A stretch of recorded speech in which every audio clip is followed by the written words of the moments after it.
Saibura, the former pro-hero turned guard, was currently scarfing down a stupid amount of food on a table in the cafeteria. Right now she was snacking on a rack of ribs, but she also had a beef bowl next to that, some meat skewers next to that, a bowl of rice, and a cooked chicken, as well as a few stacks of plates surrounding her. Dude, where does it all go?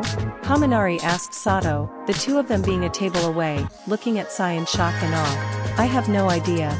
Apparently, blonde girls have the ability to eat forever. Sato said as he looked over to Amai, sitting at the same table, eating a similar amount of food together with Yami. I'll have to keep that in mind, Kaminari said, making a mental note of that. While the two were chatting, Momo and Ida came into the cafeteria and walked up to Sai. Please forgive us for interrupting your meal, but we'd like to speak with you about something, Ida told her as they approached. MGRRRRR. Sai sighed, her annoyance clear to all, even though she had a mouthful of pork. She knew that the 1A students would speak to her sooner or later, most likely sooner given they were leaving the day after tomorrow, but did it have to be while she was eating? After swallowing her food, and reining herself in, Sai turned toward the pair and gave them the most neutral expression she could muster. What is it? Well, we were wondering, since you were a pro-hero, if you could give us any personal advice or something of that level? Momo asked her polity. Yeah, that was about what Sai anticipated. It was either this or them asking about why she retired, so she's thankful it was the former rather than the latter. I suppose that's a fair thing to ask, Sai responded. Very well, tell everyone to gather in the training room in an hour. Once I'm done eating. Thank you, Ms. Bora. My class will do everything we can to learn from your wisdom, Ida assured her, giving her repeated respectful bows. And I'll everything I can to teach you, even with such limited time, Sai told him, before turning her attention back to her meal. Now if you excuse me, I would like to finish eating. The two didn't even get to respond before Sai started digging in. Why do I have a bad feeling about this? Kaminari asked. XXXXXXXXXXXXXXX. After some time, all of 1A gathered in the training room, with Sai standing in front of them, her arms crossed behind her back. Can anyone tell me, what's the most important part of being a hero? Sai asked them. Defeating villains? Todoroki answered. Minimizing casualties? Achiko answered. Not dying?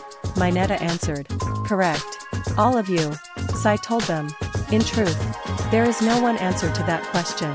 In my mind, a hero's first priority should be saving and protecting the innocent, at any cost. Even their own lives. However, I can't act like all heroes are willing to do that. Some heroes simply aren't willing to pay that price, others are only heroes for fame and glory, and while I have an issue calling those people heroes, there is little I can do about it, so I must acknowledge those goals as well. But something that should be highly prioritized no matter what your goal is, something that should be a high priority for all of you, is staying alive. Which is what I'm going to try and teach you. I will be fighting you each, one by one, and will tell each one of you what your most fatal flaw is. Any questions? You're not gonna stab us, right? Mineta asked nervously, his face going white at the thought of facing Sai's many blades. That, and so much worse, Sai said ominously. But as they say, no pain, no gain. And I think you'll find being stabbed, much preferred to being killed. And if not, I would highly suggest you change careers. Now, any other questions? Almost everyone raised their hands. Sai sighed.